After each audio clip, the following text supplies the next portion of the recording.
I have heard and read that your dog is supposed to respect you. My dog, Rosie, who is a Shetland sheepdog, German Shepherd mix, loves me. I know that.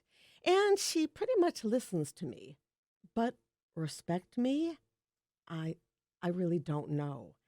And I started thinking that I don't even really know what respect would mean from a dog's point of view or what it would look like. I have a feeling, though, it's more than her sitting when I ask her to sit. So then recently, I was reading a book called What the Dogs Taught Me About Being a Parent by a man by the name of Dan Ebelnor, who is a dog trainer and who is a behavior specialist and also is internationally known as Doggy Dan because of an online dog training program he developed. And it's called the Online Dog Trainer. In his book, he talks about respect and how to earn it from a dog. So I knew I wanted to have him on the show. Welcome, Dan. I'm thrilled you're here today. Yeah, it's great to be here, Susan. Thanks for having me on the show. Well, I love that you're talking to me from New Zealand and from the future. Yes. So what I mean, you see, I am here in Chicago, Illinois, and it's Thursday, but where Dan is, it's Friday. So It's Friday, and I got to add, it's Friday and it's 6 a.m. Right. Well, so Dan, I'm kind of tempted to want to talk about what's going to happen in the future, but I guess we'll talk about dogs instead. Yep. All good. You've been a trainer for over 20 years, and I know you specialize in behavior. So, how does respect factor in or come into play in a dog's world? So, just so I'm such a man of integrity. I don't want to leave that in about 20 years. I've been a professional dog trainer for over 10 years. Just wanted to get that absolutely right. So, how does this word respect come into play in the dog world? It is a brilliant question. Probably the best first question I've ever had. It's for 6 a.m. in the morning. It's kind of rocked me. I'm like, wow. But yeah. Look, I think let's just be honest. The word respect has had a pretty bad rap over the last, for as long as I think we can remember, because in our minds, respect is tied in with often a big, strong, bullying, dare I say, usually a man, who's using his physical strength to overpower somebody to get what he wants. And that's not respect. It's got nothing to do with respect. That's just bullying. So I would say respect, it has lots of meanings, but respect is where I would say you know that somebody has your best intentions at heart. And so not only do you know that they have your best intentions, but also they have the wisdom, the knowledge, and the understanding that you possibly don't have. So there's an element of trust there, as well as kind of, this person knows what they're doing. So, yeah. How would I know if Rosie respects me or not? Because I kind of, I know she loves me, as I said before, but I kind of hate to admit it. I don't know if I have her respect. The word which I picked up on was when you were talking was the word pretty. She pretty much listens to me because generally in my experience, pretty is the word which says, 95% of the time she listens. There's 5% of the time she doesn't. And that's the time when you really want her to. And I think if we dig deeper, very often that's where the dog is pushing back, saying, no, you don't either know what you're talking about or I'm just going to totally ignore you because why should I listen to you? And so, a good analogy is almost, you could look at parenting or we could look at teachers in the classroom where, if we take teachers in the classroom, it's probably an easier example. When you have 30 children, or maybe that's a very large class, maybe say 25 children in the classroom, and one teacher is able to say, pick up your pencils, open your books to page 56, sit down and be quiet. And all 25 children just do exactly that.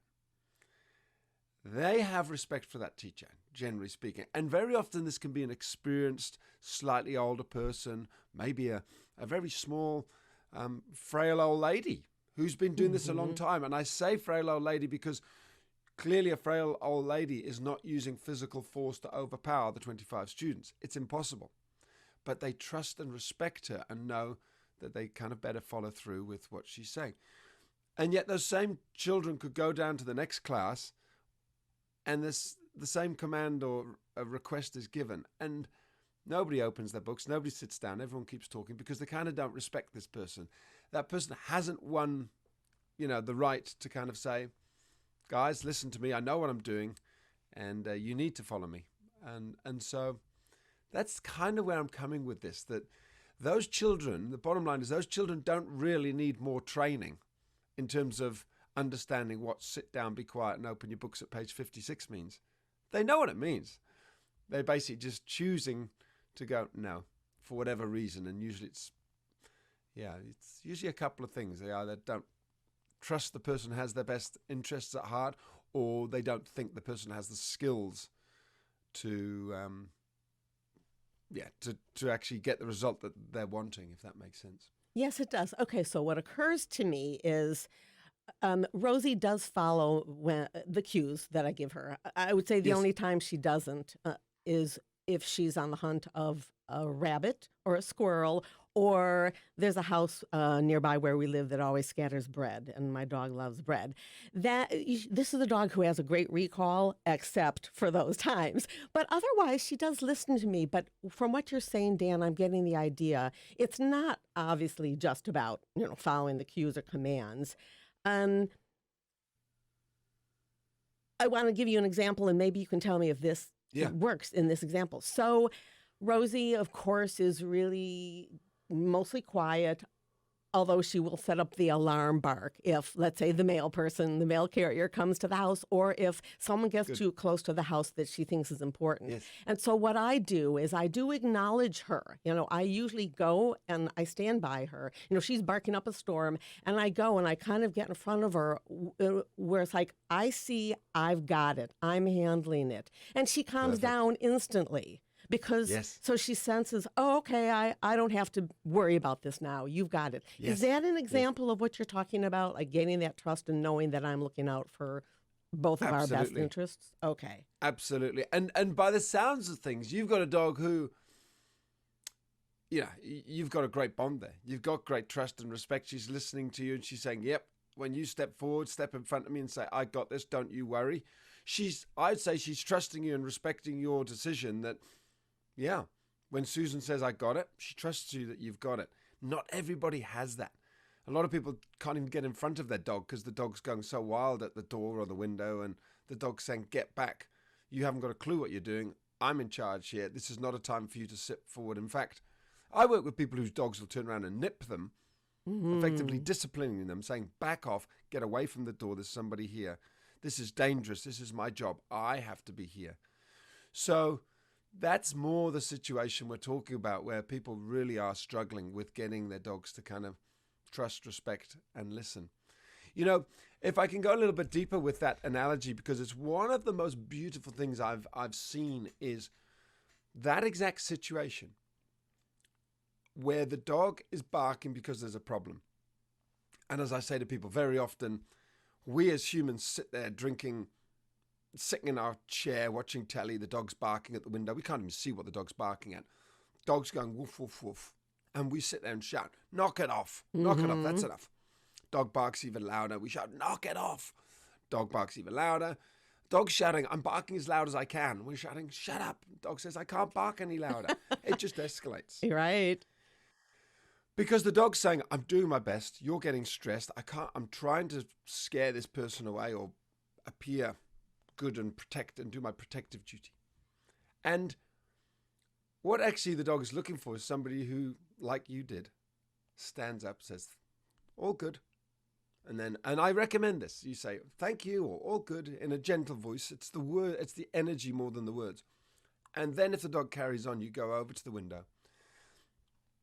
Just stand in front of the dog, have a little look and say, thank you, it's all good. And then turn and walk away. And when you turn and walk away, you don't touch the dog. You don't say the dog's name. You don't pat the dog. You just walk away. Mm-hmm. The result, it's incredible how the dog will look at you and say, huh? You're not worried? And if you really hold presence and walk away in a confident manner saying, and don't look back at the dog to get a second opinion from the dog, because remember, it's your decision. Mm-hmm. You're not looking for their decision. So it's these subtleties that the dog spots. If you look back at the dog looks back at you, looking back at them and saying, oh, you want to know what I think? I'll tell you what I think. And the dog's off again. So you just walk away. And the most amazing thing can happen after that when you sit down. The dog stops barking, which is cool, but then the dog walks over to you and the dog walks up to you. And I've had this so many times with dogs who barely know me because I've just turned up because they're aggressive or they've got a problem. And the dog comes up and it gives you a tiniest little lick on your hand and looks up at you as if, and I am absolutely 100% certain that is the dog effectively saluting you, saying, or giving you a thumbs up saying, nice work, buddy. Thanks for that. That is awesome. That's what I'm looking for around here. Somebody who can take charge in a calm manner and tell me and help me out here, because these guys just sit there drinking, sitting on the couch, watching the TV, shouting at me. I'm doing my best. I'm looking for somebody like you. Thank you. And then the dog nearly always goes and lies down in its bed, relaxes. Ah, right. Well, it sounds a little bit like we're needing to earn respect of the canines, just like we earn respect from people, although obviously we have to look at it from the needs and interests of the dogs. Now, I know you talk about basically the path to get respect is by establishing yourself as the leader of the pack. And I want to definitely talk a little bit about that phrase. And because I know there's confusion. Well, does leader of the pack mean that you have to be the alpha or dominant? And there's a lot of controversy about this. So Dan, for you, what do you mean by leader of the pack? What does that look like? So the leader of the pack, the best analogy I can give you is I'm the leader with my wife in my family. I got 2 children, Stanley and Sage, aged 11 and 10. And my wife and I are the leaders of our pack. We lead the pack. And we do it with the power of love. We love our children. I love my dogs. There isn't really much difference. We've got 2 dogs at the minute. The 2 dogs, the 2 children, they are not the leaders of our pack. My wife and I are. We make ultimately the big decisions on where we're going to go, what we're going to do, how we're going to do it, the rules that, Now, as my children grow up, they're going to have more and more decisions to make until, age 18 or whatever the age is these days. They're going to be kind of free to do whatever they want and they're going to be gone. My dogs, not so much. Mm-hmm. When my dogs are 9 years old or 10 years old, they're not going to be kind of going, well, I'm leaving this house. I'm going to go and live with the neighbor. Well, they may, but that's not typical. Well, I'm going to be fed 6 times a day from now on because I'm hungry all the time. Right. I've decided I'm going to sleep here in your bed. That family gives me better treats down the road. Yeah. So the dogs, not so much do they kind of end up becoming adults and leaders in their own life. They're always going to remain. But that's the best concept I can give you. It's got nothing to do with shouting, smacking, demeaning, being nasty, dominating. I personally don't smack my kids.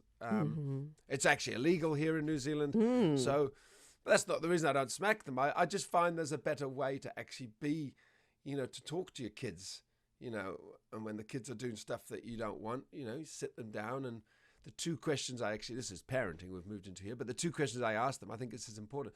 When my kids are doing stuff that I don't want, like my son was, for example, my daughter was trying to eat food and he was sticking his fingers in her face. I said, please don't do that, Stanley. Please don't do that. Gave him 2 or 3 chances before I said, Stanley, if you carry on doing that, I'm going to put you in timeout. Just in his bedroom. And, we put him in timeout. Just very calmly put him in timeout without any screaming or shouting. And I use timeout with the dogs. So that's the sort of calm way. If the dog jumps on the couch, move him off. Dog jumps on the couch, move him off again. Don't think that he doesn't know what you're doing. He knows. He's just saying, if I carry on doing it, what are you going to do about it? dog jumps on the third time, put him in timeout for just a couple of minutes. Comes out, he doesn't jump on the couch. So if he does, you put him back in the couch, and that'll put him back in the timeout, and that'll probably be the end of it. It's very gentle, very calm, and you put them in timeout in a very calm way, very gentle. well, so and like you said, leaders of the family are kind of the role of parents, and I know we are acting rather much like in the hierarchy for dogs, like as their parent. And of course, we know a lot of people like to use the word pet parent, today, and Yeah. and a lot of people object to that or they think it's cute. I like to think of it in the terms, and the reason why I use that term is we are their responsible, ones that are caring for them. We are responsible for these dependents in a sense, and we are leading them in a regard. And they are more, I think, in a juvenile state, living with us. So that's kind of how I associate. And of course, we are trying to keep them safe. But getting also to talking about, I think you said calm, and what was your other term for your approach? It was calm and Clear. calm and clear. So I think a lot of people think to be that leader or to gain respect, you need to lay down the law, and you need to be kind of hard line, a little bit like what you were talking about with bullying. But I know that's not your approach. So you kind of mentioned the words already, but in your online dog trainer program, what is your approach? What's your philosophy? My philosophy is really based around a very deep understanding and feeling for the dog's feelings. So it's really getting in tune with how is your dog actually feeling. Because I believe if we can understand what the dog's feeling, it's not such a mechanical approach to this is, dog does A, we do B. Dog does C, we do D. It's not if he does that, you do that. Because sometimes when a dog is doing something, they're doing it for a different reason. So you really do, you really do want to be tuning in. But why is the dog, for example, barking when the dog's, is it because, is it because is it more of a whining bark because the dog's cold? My dog gets cold at night. I'm just thinking of dear Jack. He's actually a Catahoula leopard dog, which I've probably got one of the only, he's a mixed breed, but they're very rare in New Zealand, but I'm sure especially in Texas, they're pretty well known, the Catahoula leopard dog. But he's got thin hair, and so he'll kind of do these at night, and it's like, oh. Now, if you don't tune into him, you'll just say, Jack, shut up, be quiet, what's the matter? And you might even go, well, maybe there's a burglar, so you go and have a look. But if you tune in, you go, well, how's he looking? How's he feeling? He's looking at me with like adoring eyes, like, please help me. What do you want help with? Well, it's pretty cold. Maybe he's cold. And sure enough, got a big blanket, wrap him up at night. It's a video in itself, watching Jack be wrapped up every single night. Cute. Problem was, he'd get up and turn around, the blanket would fall off, and at 2 a.m. he'd be whining for me to come and help me. My blanket's fallen off, and I'm not one of these clever dogs that can wrap myself up, which is incredibly good. So we bought him a jacket, so he sleeps in his jacket now. So he's got a nice warm jacket. But that's the essence of the method, is understanding they need that leadership. However, they also need that understanding and love. So, I also do a lot of men's work, and we talk about the man having a spine. So having a strong spine is important as a man. So we're not just kind of, a piece of lettuce. What do you call it? A piece of lettuce or celery, which is kind of dying and it's just floppy and can be pushed around. You need the spine. However, as men, we also need to have hearts, big hearts, which can feel and love. Yes. So it's the spine and the heart. It's the same. And I guess where I'm coming from really is the essence of the method is very similar to what I bring to my parenting. My children, they love me because I've got that strong spine. They know Daddy's there. Daddy's got it. I will say yes. I will say no. And I also have that big heart. And it's the same with the dogs. It's very gentle. And it sounds like it's really focusing in on observing the dog and learning to read their body language. And this is something I do like to focus on the show. You more than me know that we make these assumptions about Mm. pets. We humanize them. We expect them to behave like, humans, and we project our human emotions on them. And they're communicating as you and I know all the time with us if we just take the time to learn how it is they are communicating through the sounds they make, through how they look, the body postures. And so it sounds like what you're saying, to be a really good leader of the pack and earn that respect, is to pay attention to the dog from the dog's point of view and the dog's world. Yeah, absolutely. Um, there's a beautiful saying by, I think it was from a guy called Buck, who is a horse whisperer guy Oh, in America. yes, yes. Oh, I know who you're talking about. Yeah, it's a beautiful man, beautiful video. If you haven't seen the movie Buck, I think it's he talks about the greatest trainers are the ones who use the least force. Mm-hmm. And I think he's talking about the horses, but I believe it's the same with the dog. Anyone can. Yeah, I mean, we don't want to go down that using force, but I don't use shock collars, prong collars, anything like that. I don't use the sprays, the high pitched sounds. I don't use that stuff. I want to be somebody who can really tune into the dog and win that dog's trust and love without any force or pain, same as I do with my children. And so that's one side of it. The other side is, tuning into what they want, and how you do that it's an art form rather than a science, because there's many different ways to do it. But the example that springs to mind is and it's something I'm still coming to terms with because it's so foreign to me and us humans, is how much our dogs love to sleep when they're truly relaxed, when they're truly switched off. This is not something which I got overnight. It's taken years and years. I'm a very slow learner with this bit, but I basically have a car which can sit under a large tree on our property, so it's totally shaded. It has big sliding windows, so the air can blow through. It's got a white plastic back to it, so it doesn't heat up. It reflects the heat. Not that any sun ever touches it because it's under the trees. I'm just pointing out my dogs will not overheat in this car. New Zealand is not that hot. Even in summer, that is probably the coolest place on the property. However, it's not really the temperature that makes my dogs want to go in there. They just love to go in the back of my ute and be all closed up, and I put bedding in there. They love it.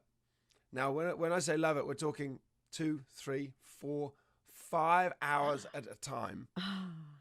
They want to be in there. Sleeping. And I open the back down, and they kind of, because I know after 5 hours they should need a wee. They should need to go to the toilet. So I let them out, but they run around, and then very often Jack will look at me and he'd be like, which is his way of requesting, come on, Dad. I'm like, what do you want? It's not dinner time. You've been for a walk. What do you want? He's like, looking at the door. And I've really had to tune in hundreds and hundreds of times going, well, what do you want? You've been in the car for 5 hours. He's like, come on, let me go back. I said, do you want to go in the car? Well, to see a 70-pound animal, all 4 feet off the floor, kind of half a foot in the sky, back flipping, twisting like a fish out of water, going, yeah, let me back in the car. It's taken time to feel the joy that he has of switching off. He obviously feels safe. He loves it. He goes in there with his brother. And they're almost like in a meditation state of dreaming, deep, deep gratitude, sleep. And I guess if you think, I love the wolves. I've got a wolf jacket on. Mm-hmm. I love wolves in the background. too. I love the wolves.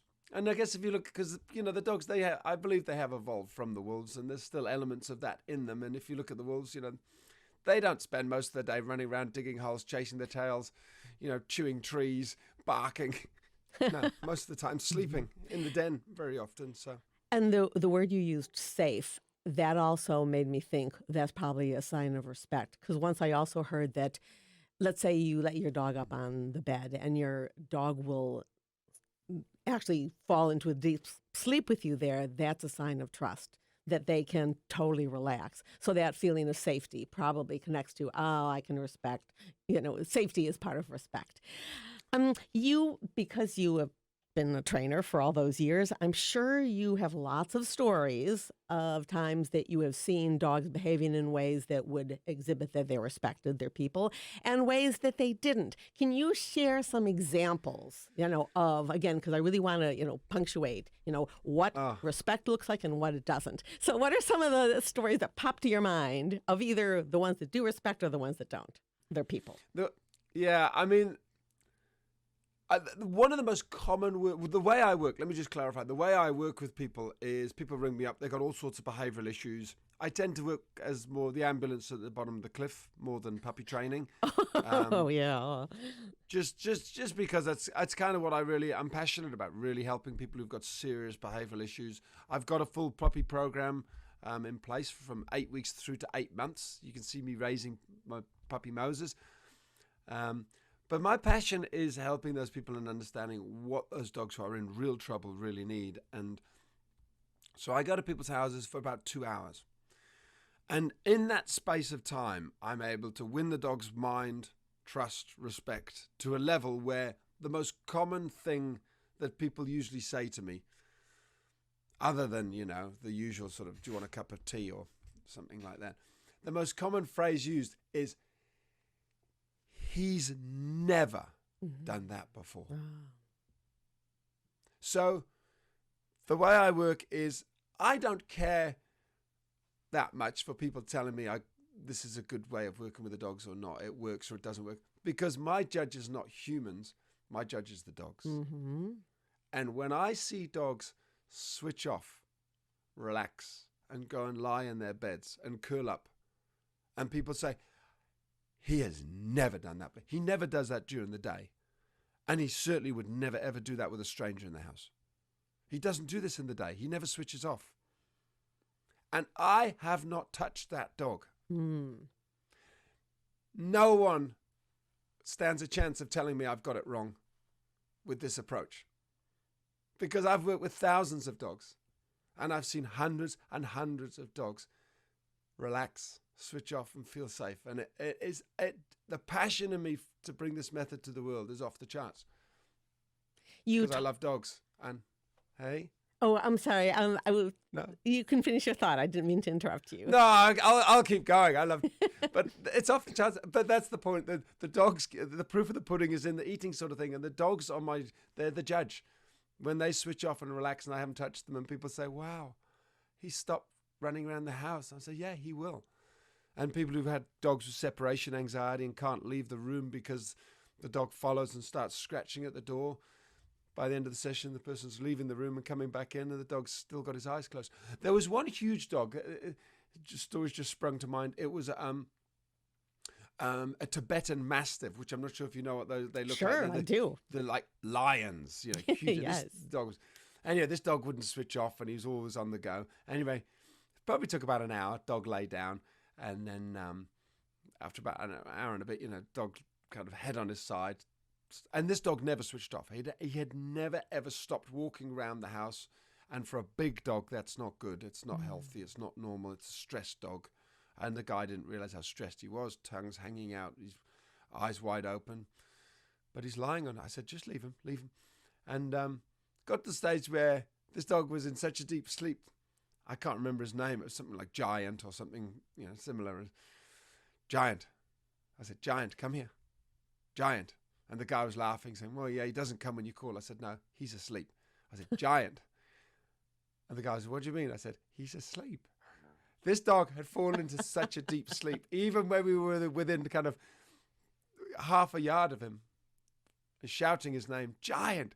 He had gone. He had dropped into the deepest sleep, and it was the most beautiful thing to see. So that's a dog who we're talking about safety, trust, respect. Mm-hmm. When you understand how to help your dog switch off, it's powerful, and it's no chance that keep calm and use the dog calming code is the T-shirt I'm wearing. Yes, and I wanted to talk about your dog calming code because I know from you were very generous and started sharing some of your program with me. And you really made a couple points. Not only, you want to establish yourself as a leader of the pack, but you talk about really all training success is going to start with a calm dog. And I know we don't have time to go into this all now. And of course, we'll want to refer people to your dog calming code. But if you had to just give me like a little nutshell on what's that about, even though you told us through that story, Yes. why is it so important that they're calm? And obviously that doesn't mean they're always going to be sleeping, because you can't train a sleeping dog. But what's that really about? What's that? It's a great question. The calmness is more a result of saying to the dog, I've got this, you can switch off. So people want a calm dog. So that's why I call it the dog calming code, because that's the result we get. But actually what's happened is the dog's handed over almost the role of decision maker to you. Ah, right. That's so an analogy I would use is, if you have a dinner party, and I'm generalizing here, so excuse me if but very often you have a dinner party and you have friends around. Now the chances are, when people, 20 or 30 people at your house, so you're running, the person, the host, is running around, do you want some more wine, do you want some more drink, more nibbles? And everyone's saying, sit down, I'll use your name, Susan and Dan, sit down, Susan, Dan, sit down. As the host, you don't sit down with a magazine and just start stretching your legs out going, oh, look at this. You don't relax and switch off. No, you keep running around, more drinks, and everyone's saying, no, we're fine, sit down. Even when everyone's saying we're fine, sit down and join us, sometimes people struggle to switch off. They struggle to kind of, and you even see people with cloths wiping the surfaces down, or they get the broom out and start sweeping the kitchen. I mean, think about it. What's going on? You got your 20 best friends round, and all you want to do is sweep the kitchen floor, which isn't even dirty. Right. The point is, we are unable to switch off and relax when we have that responsibility on our shoulders of being in charge and being responsible. However, if it was somebody else's house, you'd probably just switch off and relax.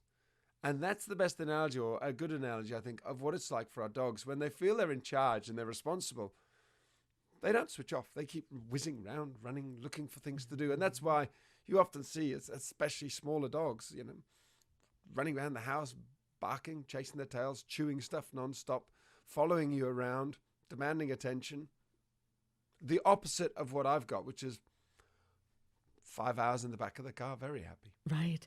And I like very much in your program, you really do address a lot of the problem behaviors. And I was thinking, Dan, that obviously you were used to, or you could go into people's homes, and I know dog trainers that were going into people's homes, and then the pandemic hit. And so I was thinking probably the fact that you have the online dog trainer is perfect right now, because people are hesitant to have people come into their homes. And another thing I really particularly noticed about your program is all the videos. And so I can see what you're doing, I can see what the dog's responses are, and I could look at it over and over again. So I just really love that about the program. Yeah, it's been going for over 10 years. It was probably one of the first video membership sites on the internet in the world. And other than updating the videos so they were HD, a lot of them weren't, and we've made a lot more of them HD. I haven't changed the dog calming code in terms of what's in there, because it works. And, the feedback from 57,000 people now who've used the program is off the charts. We're talking thousands and thousands of 5-star reviews of people saying, wow. Every day, we literally get a ton of 5-star reviews of people just saying, thank you, it works, wow. And the beauty is that, I paid a lot of money for somebody to walk around with me for several years, to be honest. For years, I had a man on my shoulder driving around in the car. We go into people's houses and I video exactly what goes on, so you can see it. And that's what it's about. And yeah. And another very happy. Another great thing is, I have to say, it's concise, it's clear. You have very simple and understandable techniques. And we're not going to get into this today, but I'll just lead to it. I love that you have these 5 golden rules, and that's also how you can start establishing yourself as a pack leader. And so, of course, I encourage people to check that out. My guest has been Doggy Dan, dog trainer, behavior specialist, speaker, and author. He is the founder of the onlinedogtrainer.com. You'll find his links to the website, his blog, his social media on the full show notes for this episode number 93 at our website, raisingyourpaws.com. Thank you, Dan. It has been a delight to have you here with me today. It's been a lot of fun. Thank you for having me on the show, and I'd love to come back here anytime in the future you want to chat more. I'd love to come and chat with you, Susan. It's been a lot of fun. Thank you.